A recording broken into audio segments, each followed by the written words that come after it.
Welcome to the Tech Egg. Don't get scrambled. Enjoy the video. In this video, I will explain how to make gelatin cheesecake. First, let's prepare the crust. Combine 1 1/2 cups of graham cracker crumbs with 1/4 cup of melted butter. Press this mixture firmly into a 9-inch springform pan, ensuring an even layer. Chilling the crust for at least 15 minutes helps it set, providing a sturdy foundation for your delicious cheesecake. Next, we'll create the creamy cheesecake filling.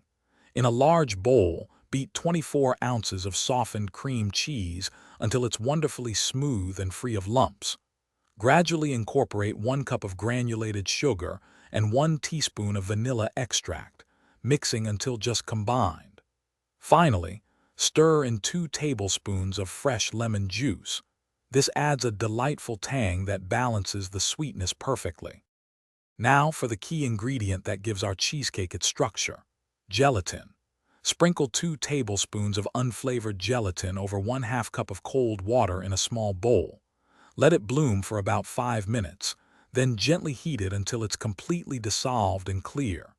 Slowly, and while continuously whisking, pour the warm gelatin into your cream cheese mixture, ensuring it's thoroughly incorporated. With the filling ready, it's time for the final steps.